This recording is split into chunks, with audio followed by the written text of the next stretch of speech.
우리는 이제 예수님의 신부입니다.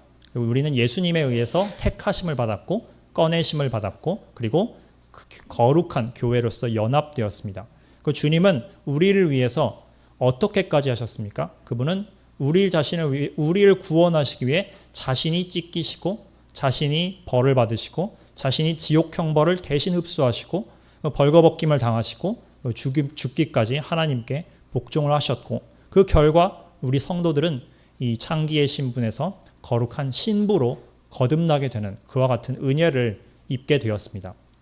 자, 그런데 이상하게도 마귀의 진영에서도 이 신랑과 신부 또는 이제 남자와 여자가 있는데 이 남자에 해당되는 적그리스도와 그 신부인 음녀와 지금 항상 역사 속에서 밀월 관계를 가져왔습니다. 과거 바벨론 제국, 메데 페르시아, 로마에 이르기까지 항상 그들은 서로 짝짝꿍을 하면서 사악한 음행들을 벌이며 연합한 행위를 했었었는데 맨 마지막 때에 이르러서 그들의 연합이 절정에 이르렀더니 갑자기 어느 순간 돌변하여서 짐승과 그 짐승의 열뿔, 여기서는 열뿔이 주체가 되는 것 같습니다. 이 짐승과 연합된 나라들이 갑자기 마음을 바꿔서 이 음녀 내가 너무 싫으니까, 이 음녀 너무 꼴보기 싫으니까 그냥 우리 죽여버리자, 배신하자, 다 죽여서 갈기갈기 나눠서 우리가 노획물을 나눠 먹고 우리가 그 모든 것을 다 흡수해버리자, 이렇게 돌변하는 태도를 보입니다. 즉 짐승이 여자를 7년 환란기 도중에 마침내 배신하고 그녀를 향해서 토사구팽을 하는 것입니다. 자, 이 짐승은 정치 시스템에 가까운 존재입니다. 그리고 음녀는 종교 시스템과 경제 시스템을 상징을 합니다. 즉 이 음녀 안에는 세계 단일 종교, 세계 단일 통합, 세계 각종 배교한 기독교들이 다 연합한 야합체가 이 음녀 안에 들어 있습니다. 그리고 물론 물질 만능주의와 돈을 숭배하는 것과 경제를 통해서 하나님을 대적하는 것 또한 그녀 안에 존재합니다. 자, 짐승은 처음에 이 마지막 때에 나타날 그 마지막 적그리스도는 처음 등장했을 때는 세력을 키우기 위해서 이 음녀의 도움과 이 음녀의 조력을 절실히 얻을 필요가 있습니다. 세상에 많은 민족들이 있는데 그들을 하나로 합치려면 언어도 다르고 종교도 다른데 어떻게 합쳐야 될까요? 바로 종교라는 것을 통해서 사람들의 마음을 묶어야 되겠죠. 그래서 항상 지금도 그 전초전 그 예비 작업으로서 우리 빨리 모든 종교가 하나가 되자, 혹은 우리 기독교도 좀 그들에게 관용을 베풀자, 그들에게도 구원이 있을 것이다, 이런 게 다 이 밑작업, 이 빌드업이라고 할 수 있습니다. 이게 절정에 달하면 이제 우리가 모든 종교가 하나가 되자, 모든 경제, 화폐, 이 비트코인 이런 것도 다 하나가 되자, 그래서 우리가 한 시스템을 만들자, 그게 음료가 되는데요. 적그리스도는 이것을 잘 활용해서 처음에는 그 도움을 잘 착취하고 또 그녀를 조력해주고 서로 이제 야합을 합니다. 그런데 나중에 이제 힘이 충분히 커지면 이 적그리스도는 이제는 저 음녀는 필요가 없으니까 이제 뭐 종교 이런 건 없고 세계 단일 종교 이런 건 필요 없고 오직 나 하나만 세상 사람들이 경배하도록 만들어야겠다, 나만 경배를 받아야겠다라고 생각을 하고 이 음녀 시스템과 바벨론 도시를 점령하여서 그 모든 시스템을 자신의 것으로 빼앗아 흡수하게 됩니다. 이것은 역사 속에서도 비슷한 사례들이 여러 차례 있었습니다. 북한이 공산화되었을 때 이 김일성은 처음에는 거기 있는 교회들한테 내가 교회 수호자가 될 테니까 나를 좀 잘 이렇게 모시는 그런 종교 시스템으로 만들어라, 이렇게 처음부터 이렇게 야합을 했죠. 히틀러도 이 독일 교회들 내가 이 교회 수호자가 될 테니까 내 말 좀 잘 들어줘, 이렇게 교회들 하나씩 배교시켰습니다.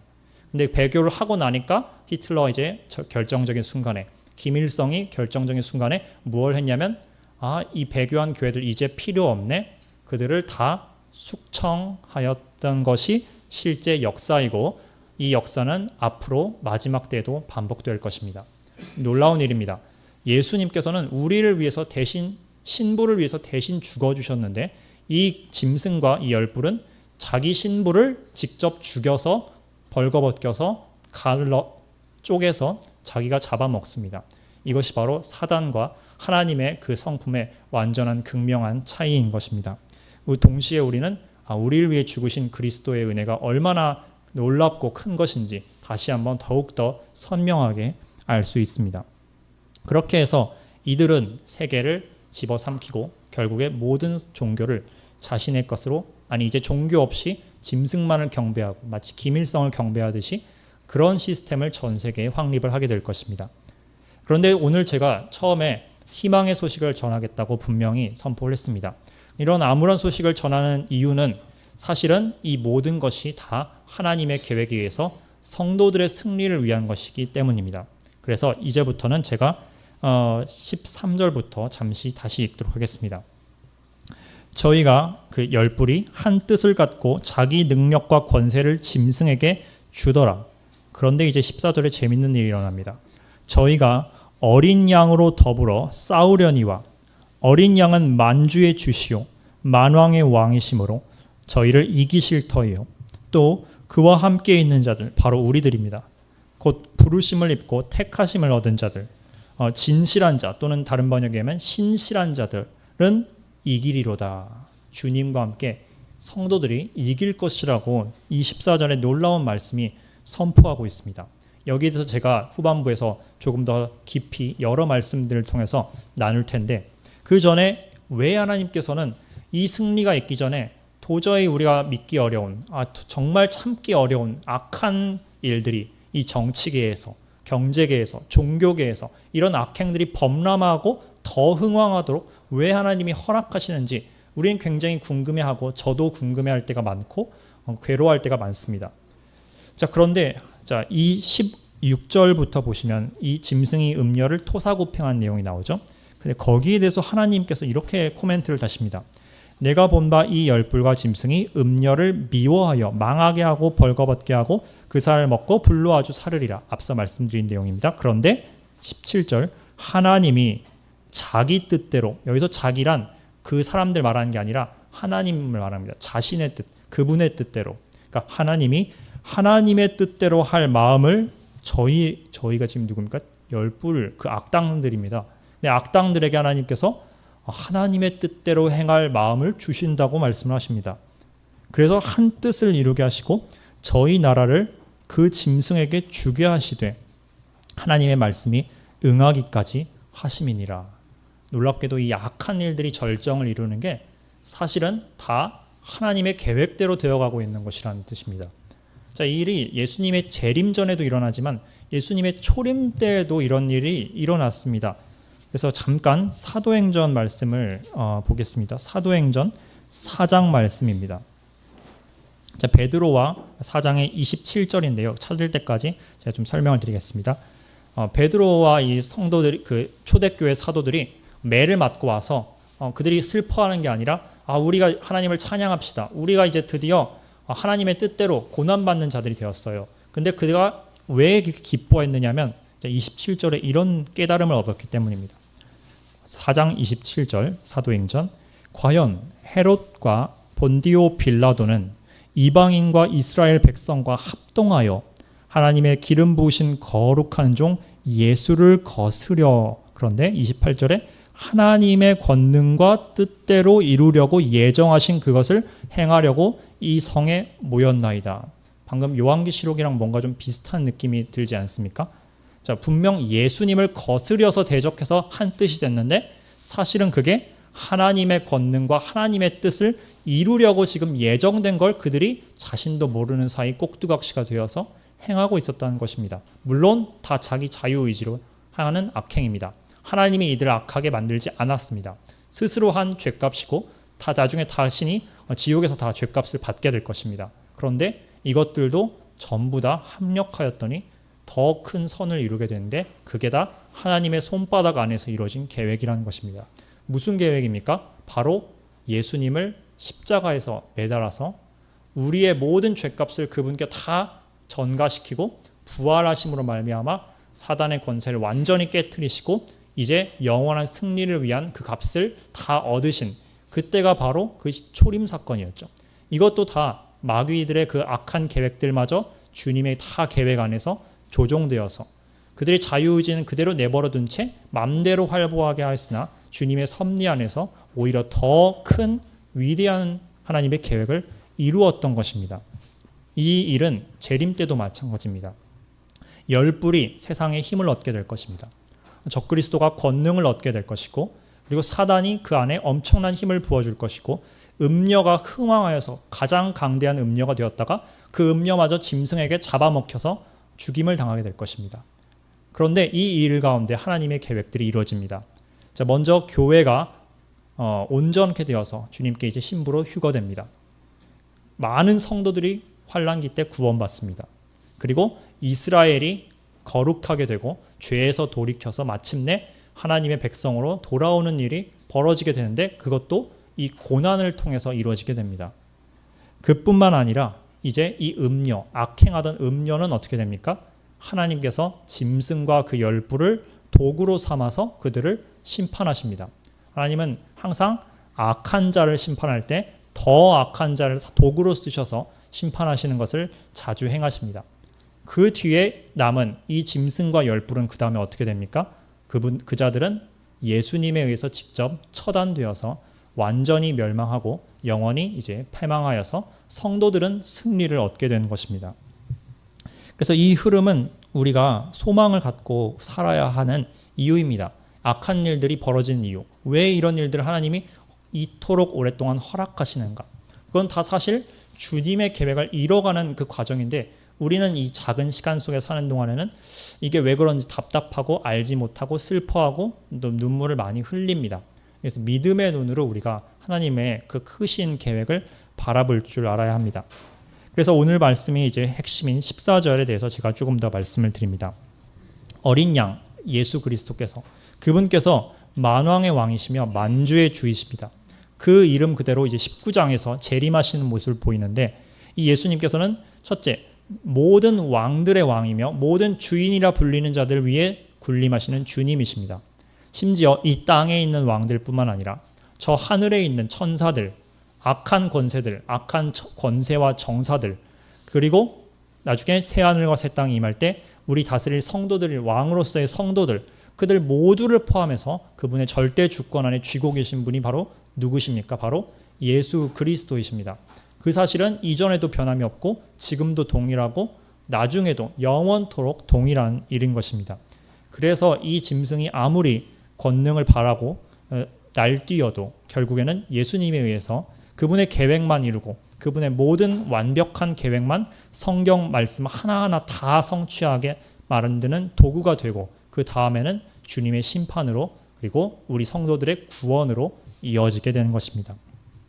그리고 바로 여기서 또 한 가지 중요한 것은 그 예수님, 그 만왕의 왕으로서 승리하시는 예수님과 동행할 때 우리에게도 동일한 승리가 주어진다는 말씀이 여기 있습니다. 자, 여기서 그분과 함께 있는 자, 이 성도들을 여러 가지 말로 표현을 하고 있습니다. 첫째, 이 성도들은 부르심을 받은 자들입니다. 자, 부르심에 대하여서 에베소서에서 사도 바울은 이렇게 말씀을 하고 있습니다. 여러분 찾으실 필요 없고 제가 찾아서 읽어드리겠습니다. 에베소서 2장 18절에서 너희 마음 눈을 밝히사 그의 부르심의 소망이 무엇이며 하고 이제 그 뒤에 중략하고 그런 것을 너희가 알게 하시기를 구하노라 라고 기도를 합니다. 즉 우리를 부르실 때 그 부르심 안에는 하나님께서 주신 놀라운 천국의 소망이 있는 것입니다. 그리고 이 부르심은 에베소서 4장 4절에서 우리 모두를 부르신 한 부르심이라고 합니다. 그래서 4장 4절에는 몸이 하나요 성령이 하나니 이와 같이 너희가 부르심의 한 소망 안에서 부르심을 입었다라고 하였습니다.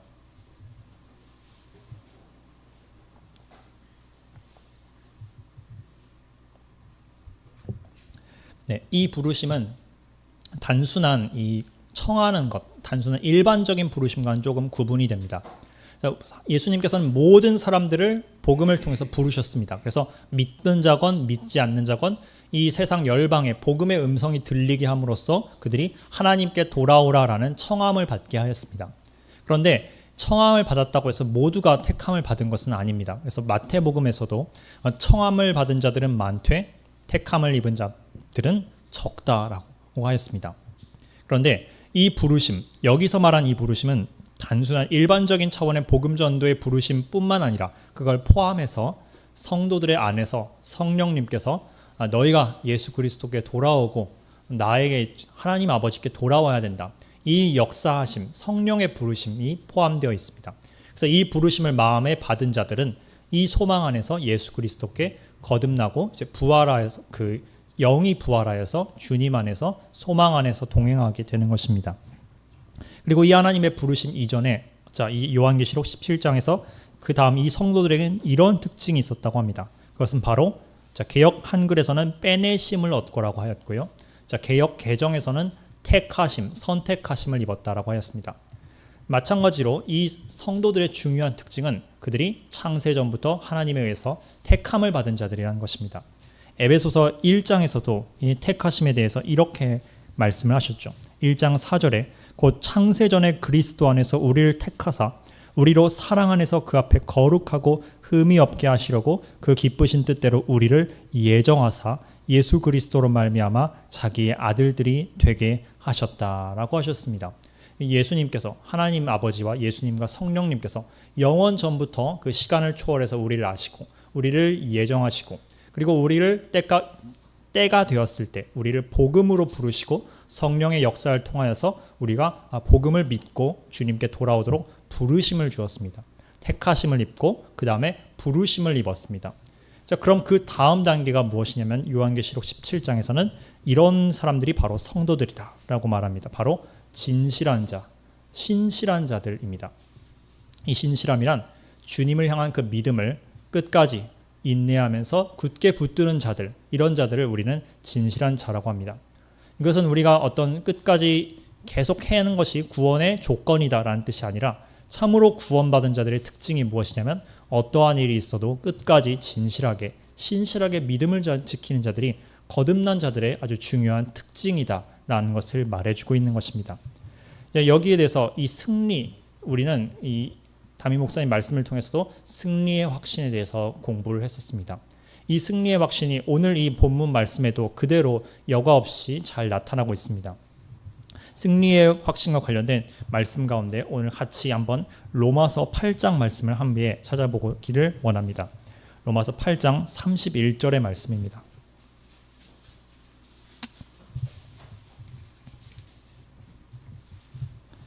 자, 이 성도들은 우리 구원을 받은 모든 성도들은 하나님 앞에서 이기는 자라고 분명히 말씀을 하셨는데 그 첫 번째 근거는 바로 하나님의 사랑, 끊을 수 없는 사랑입니다.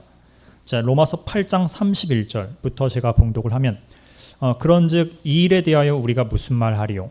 만일 하나님이 우리를 위하시면 누가 우리를 대적하리요? 자기 아들을 아끼지 아니하시고 우리 모든 사람을 위해 내주시니까 어찌 그 아들과 함께 모든 걸 우리에게 은사로 주지 아니하시겠느냐? 누가 능히 하나님의 택하신 자들을 송사 또는 정죄하리요? 의롭다 하신 이는 하나님이시니 누가 정죄하리요? 죽으실 뿐만 아니라 다시 살아나신 이는 그리스도 예수시니 그는 하나님 우편에 계신 자요 우리를 위하여 간구하시는 자니라. 누가 우리를 그리스도의 사랑에서 끊으리요? 환난, 곤고, 핍박, 기근, 적신 또는 벌거벗음, 또는 위험, 칼이랴. 기록된 바 우리가 종일 주를 위하여 죽임당케 되며 도살할 양같이 여김받았으나 함과 같으니라. 그러나 이 모든 일에 우리를 사랑하시는 이로 말미암아 우리가 넉넉히 이기느니라. 이 놀라운 넉넉히 이기느니라. 제가 좋아하는 킹제임스 버전 번역으로 말씀드리겠습니다. 우리가 이 모든 일로 말미암아 우리를 위하시는 그분으로 말미암아 정복자들보다 더 나은 자들이라 라고 하였습니다. We are more than conquerors. 그 정복자들이 누구겠습니까? 오늘 말한 이 열불, 짐승 이런 자들이 정복자, 세상에서 봤을 때는 정복자들이죠. 흰 말 타고 이기고 가려는 그런 자들. 그리고 또 우리에게 환난과 곤고와 핍박과 적신과 기근을 주는 자들입니다. 그런데 하나님께서는 그런 자들보다 너희가 더 나은 자들이다. 너희가 승리한 자들이다. 라고 말씀을 해주시고 끝으로 내가 확신하노니 사망이나 생명이나 천사들이나 권세자들이나 현재일이나 장래일이나 능력이나 높음이나 깊음이나 다른 아무 피조물이라도 우리를 우리 주 그리스도 예수 안에 있는 하나님의 사랑에서 끊을 수 없느니라. 하나님의 사랑이 우리가 정죄받지 않고 우리가 더 이상 정죄가 없고 또 마지막 때에 이기게 할 수 있는 유일한 소망의 근거인 것입니다. 그리고 이건 하나님 측에서는 사랑이라면 우리 측에서는 무엇이 승리의 징표입니까? 바로 믿음이죠. 믿음. 요한일서 5장에서 자, 이렇게 말씀을 합니다. 5장 4절. 대저 하나님께로부터 난 자마다 세상을 이기느니라. 세상을 이긴 이김은 이것이니 우리의 믿음이니라. 예수께서 하나님의 아들이심을 믿는 자가 아니면 세상을 이기는 자가 누구니요? 이 믿음이 바로 신실함, 오늘 본문에 말씀드린 신실함입니다. 그리고 이 신실함은 어려움과 환란이 있을 때에도 그대로 꺾이지 않습니다. 요한계시록 14장 이전에 제가 한번 읽어드렸던 구절 가운데 14장 12절엔 이런 말씀이 있습니다. 요한계시록 14장 12절. 자, 성도들의 인내가 여기 있나니 저희는 하나님의 계명과 예수 믿음을 지키는 자들이라. 또 내가 들으니 하늘에서 음성이 나서 가로되 기록하라. 지금 이후로 주 안에서 죽는 자들은 복이 있도다 하매 성령이 가라사대 그러하다. 저희 수고를 저희 그치고 쉬리니 이는 저희의 행한 일이 따름이라 하더라. 자, 이유는 우리의 오늘 현실에서도 그대로 적용된 것입니다. 그리스도 안에 있는 분들, 하나님의 그 사랑과 변치 않는 예수 그리스도와 하나님의 손에 붙들려 있는 자는 어느 누구도 빼낼 수가 없고 누구도 끊어낼 수 없습니다. 그리고 우리에게선 이것이 변치 않는 고난 가운데서도 믿음, 예수 믿음과 하나님의 말씀을 지키는 이런 신실함으로 나타나게 되는 것입니다. 그런데 이것이 매일의 삶에서 우리가 승리로서 체험할 수 있고 이것은 영적인 승리입니다. 그런데 이 영적인 승리만 있으면 여러분께서 혹시 아니 그럼 우리가 세상에서 계속 이렇게 약자로 당하고 괴롭힘 당하고 이렇게 꺾이고 죽임당한 도살당한 양처럼 되기를 계속하면서 이렇게 정신 승리만 해야 되는 것입니까? 라고 슬퍼하면 이렇게 반문하는 회의적인 신자들도 있을 줄 압니다. 그런데 하나님께서는 자, 이 영적인 승리가 이 계속 우리 삶에서 계속될 뿐만 아니라 이 모습이 지금은 우리가 막 겉으로 보기에는 지는 것 같지만 나중에 주님이 다시 오실 때는 이 승리가 가시적이고 아주 현실적인 승리로서 분명하게 드러날 것이라고 말씀을 하십니다. 즉 주님을 대적했던 세상 정치 시스템, 경제 시스템, 종교 시스템이 주님에 의해서 말 그대로 문자 그대로 완전히 박살나서 소멸되어 없어져 버리고 성도들은 문자 그대로 주님과 함께 영원토록 왕노릇을 하게 되는 것입니다. 이 일에 관하여 바울 사도는 로마서 마지막 그 16장의 마지막 부분에서 이런 표현을 하였습니다. 자, 로마서 16장 20절에는 이렇게 바울이 인사를 합니다. 평강의 하나님께서 속히 사탄을 너희 발 아래 상하게 하시리라. 자, 주님 발 아래 상할 뿐만 아니라 이번에는 누구 발 아래 상한다고 하십니까? 우리 발 아래 상하게 하신다고 합니다. 그 일이 바로 예수님 다시 오실 때 문자 그대로 성취가 되는 것이고 십자가 사건을 통해서 이 일이 확실하게 보증되고 약속이 된 것입니다. 그래서 많은 분들이 요한계시록 읽을 때 너무 무섭다, 이런 공포스럽다, 혹은 심판이 너무 두렵습니다. 우리 주변에 믿지 않는 친지들이 저기 들어가면 어떡하죠? 이렇게 부정적으로 되게 슬퍼하시는 부분도 있고 어느 정도 우리가 이렇게 애통하는 부분도 있어야 합니다. 그런데 동시에 우리는 요한계시록의 이 심판이 사실은 그리스도께서 승리하시는 과정이라는 사실을 기억을 해야 합니다. 사탄을 우리 발밑에 깔아뭉개게 해주시려고 지금 이 모든 일들을 행하고 계시는 것입니다. 그래서 말씀을 이제 마치도록 하겠습니다. 그래서 한 주간도 이제 평안하시고 주님 안에서 이 승리를 소망하면서 또 이제 영적인 승리를 거두는 여러분들이 되셨으면 합니다. 기도하겠습니다. 아버지 하나님 감사합니다. 부족한 종이 하나님의 말씀을 전할 때 은혜를 주심을 감사드리고 이 일이 모든 듣는 이들의 마음에 역사하여서 우리가 믿음의 눈으로 그리스도를 바라보게 하시고 그분의 승리를 기대하게 하여 주시옵소서. 아직 주님을 믿지 않는 이들이 있다면 주님께서 부르시는 성령께서 부르시는 그 소리를 듣고 지금이라도 어서 그분의 무한한 자비와 그 생명수로 갈 수 있도록 그 마음을 역사하여 주시옵소서. 모든 말씀 예수 그리스도 이름으로 기도드립니다. 아멘.